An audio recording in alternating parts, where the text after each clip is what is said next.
Okay, now children, just for once again, just confirm me that whether you can hear me or not. Yes, okay, thank you very much children.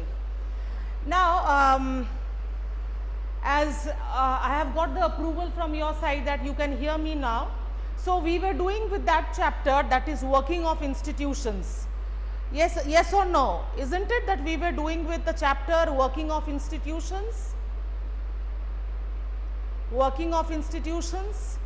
And there I have discussed about the Mandal Commission and the problems which has actually taken place with the Mandal Commission, and finally how it was solved, that is, which was actually known to be the Indira Sahone versus the state of India.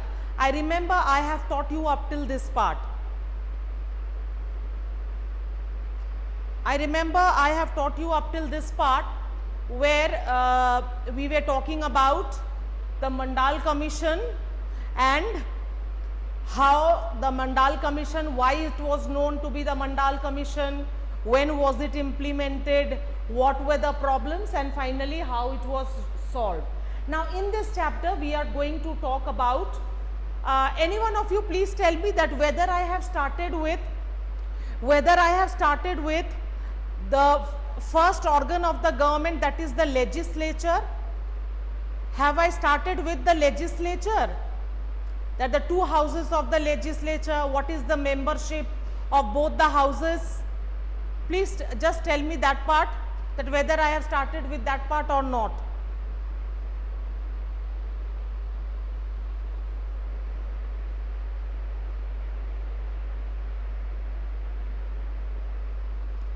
You are very slow in your responses, dear. I am waiting for you. Ma'am, you have started that part. Okay, thank you very much.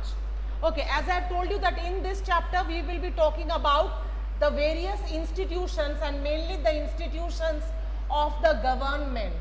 As I have told you, the government is made up of three organs: the legislature, executive and the judiciary.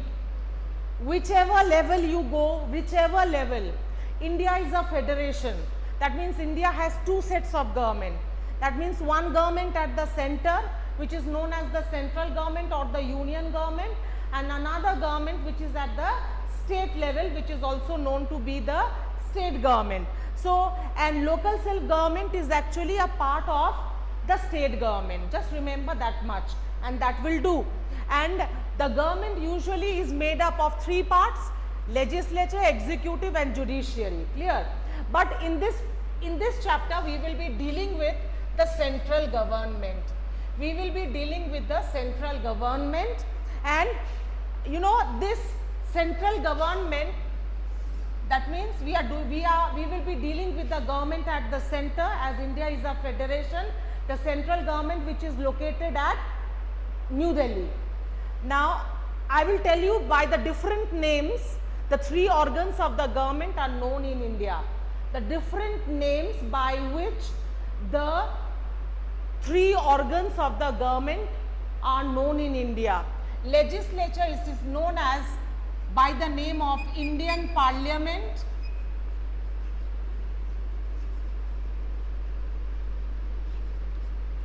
Executive, you know, executive is of two types. One is nominal. Nominal means only for name. That is the President of India. And another one is real. Real means who has the actual power, and that is the Prime Minister and his Council of Ministers. Council of Ministers means a group of ministers who are there to help the Prime Minister to carry on with the work of the government. Clear? And finally the judiciary, it is actually the Supreme Court at the central level. This is actually the different names by which the three different organs of the government at the central level are known in India. So, first of all we will start with the Indian Parliament, that is the legislature. So, first of all we will start with this part, that is the legislature. Legislature means the Indian Parliament.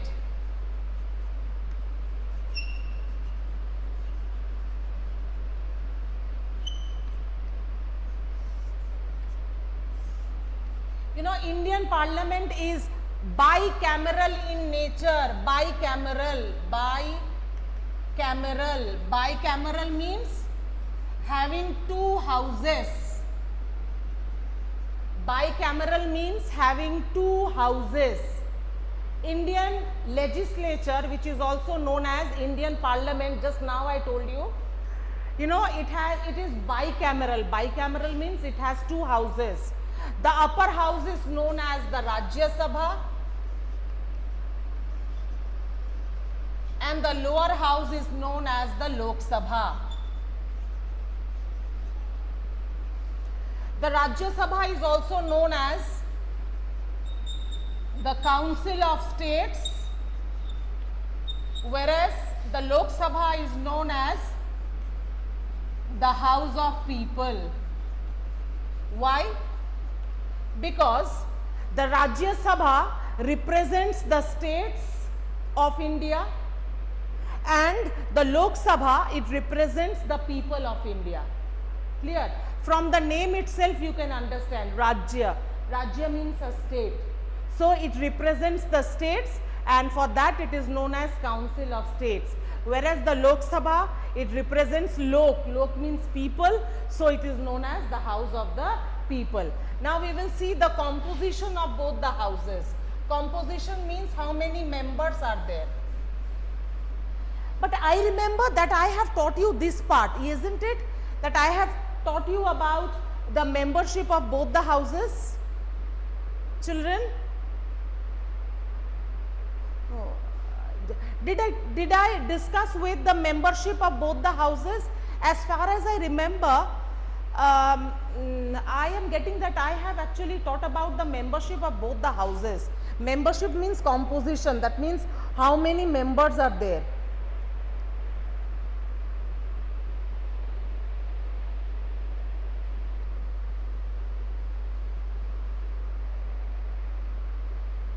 Anybody of you, please, can you assure me that whether I have started with the composition part?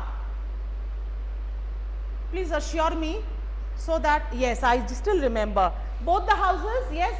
Amrita, both the houses? Both the houses? You had taught. Okay, what was the last part? Amrita, what was the last part which I had taught actually? Amrita, which was the last part which I had taught?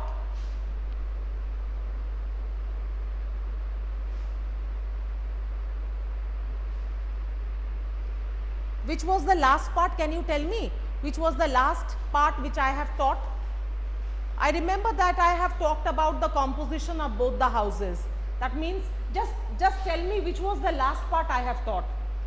250 members and Lok Sabha has 552 maximum, but at present it is having 545. Can anybody of you tell me what was the last part I have taught? Can anybody of you tell me which was the last part I have taught?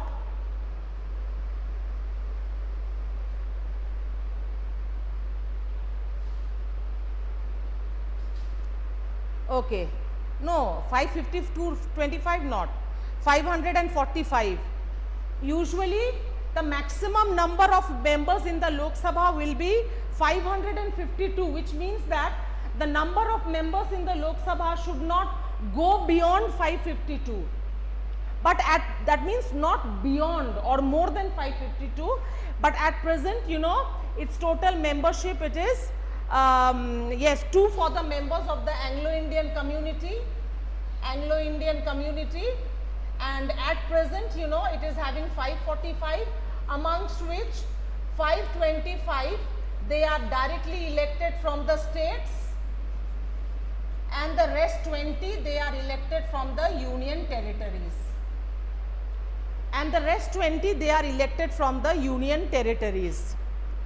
Clear? At present, the membership of the Lok Sabha is at 545, amongst which 525 are directly elected from the states and the rest 20 comes from the union territories. This is the composition of the Lok Sabha. Apart from that, you know, seats must be kept reserved for members of scheduled caste, scheduled tribe and women. But I will tell you one thing here. This is, you know, if you go to the state level government, if you go to the local level government, you will find that 1/3 of the seats are kept reserved for women. But for the case of Lok Sabha, you know, the bill has been passed, but till now no action has been taken. That means the bill mentioned what? The bill had mentioned that 1/3 of the seats in the Lok Sabha should be kept reserved for women. You know, the bill has been passed, but it has not yet been implemented. Clear? Now I will talk to you about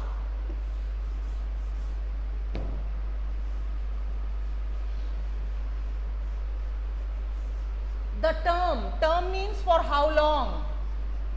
Term means how long? You know, every member of the Rajya Sabha gets a term of 6 years. Every member of the Rajya Sabha, they get a term of 6 years. But one more thing you have to remember, that the Rajya Sabha is a quasi-permanent chamber. Quasi means semi. Quasi means semi. Why semi-permanent? Because 1/3 members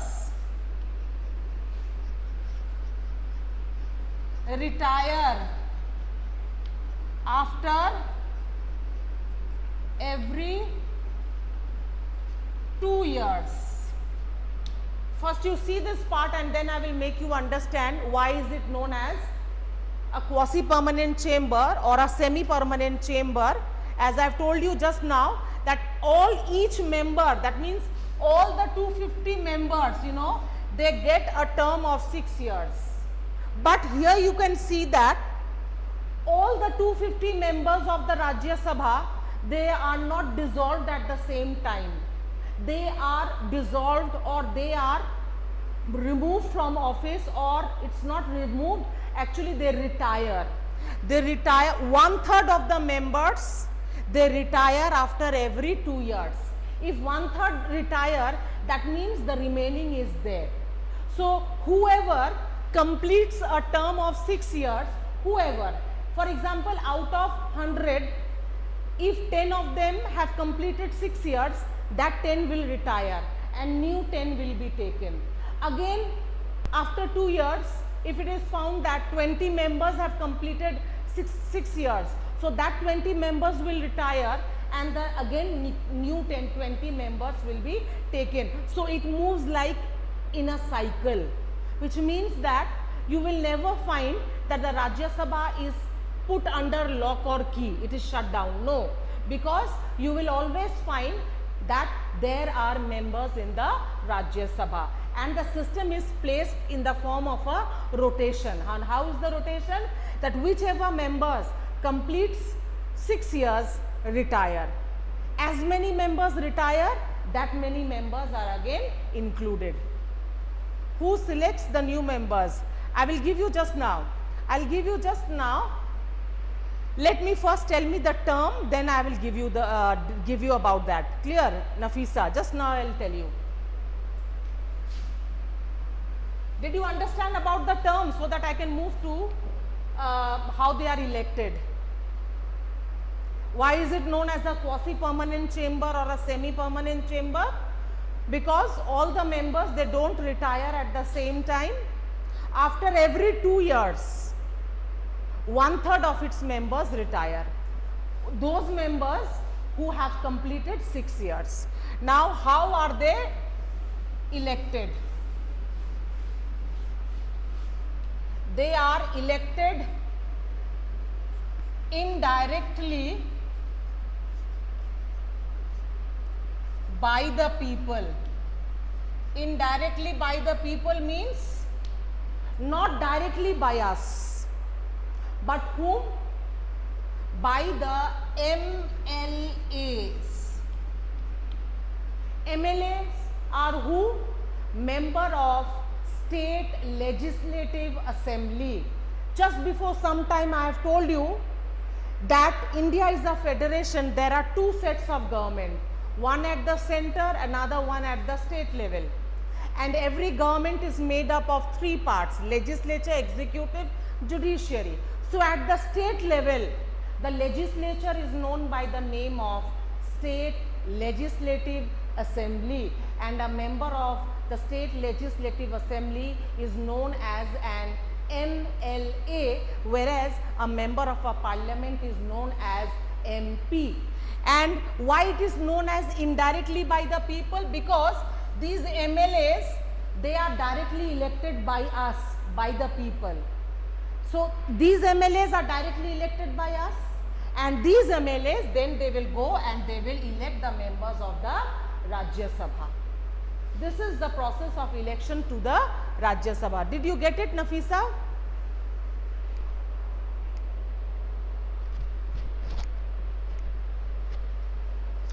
Okay. So this is the process of election and the term for the Rajya Sabha. Now I will move to the Lok Sabha. Lok Sabha, you know, it has a term of 5 years. But you know, this 5 years is not fixed. How? If the people, you know, as I have told you before, that the Lok Sabha represents the people, and if the people are not satisfied with their work, what can happen? The people can say that this government we don't want, we are not satisfied with the government. And under this circumstance, what will happen? The President of India will have to issue one notice that the Lok Sabha must be dissolved. So the Lok Sabha can be dissolved by the President even before the expiry of 5 years. So this 5 years is also not fixed. It can be reduced or it can be increased also. How? For example, at this present situation, pandemic situation, at this pandemic situation, you find that the Lok Sabha time period is going to come to an end. But can we have an election now? No. It is not at all advisable to have an election now. So what will the President do? The President will ask the Speaker of the Lok Sabha, who is the head, that please you continue with this Lok Sabha until and unless next elections takes place. So it can be increased to a time of 6 months or even 1 year, until and unless situations come down to normal situations, until it returns back to normalcy. Clear? This is, and Lok Sabha is a directly elected house. That means all the people of India who are 18 years and above, they go and vote for the Lok Sabha. Am I clear with the Lok Sabha? Now I will tell you who is the head of both the houses.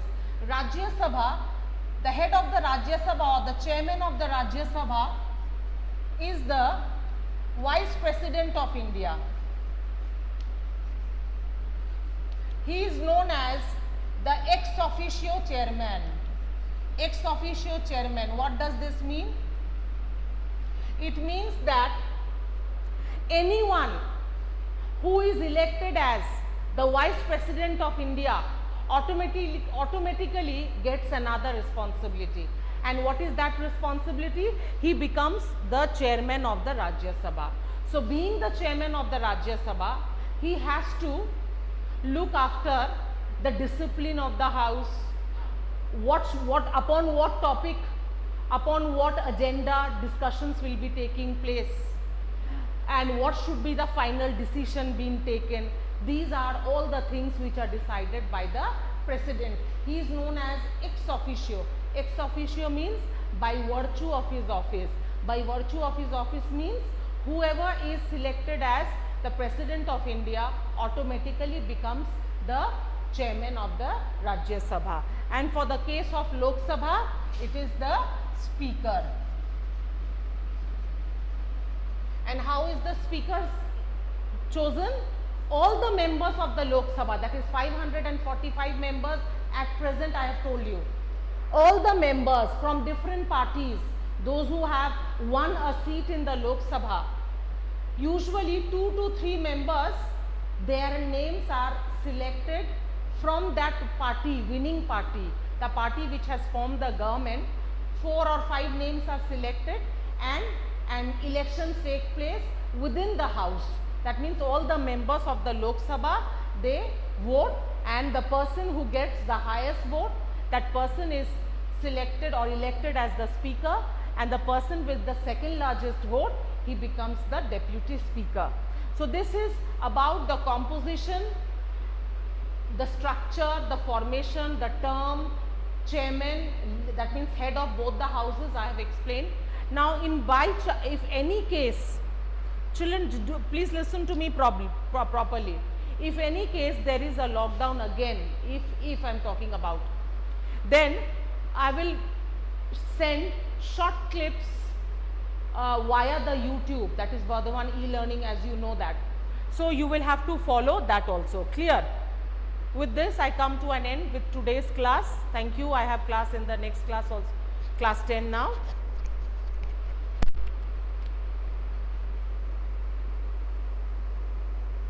Okay, thank you.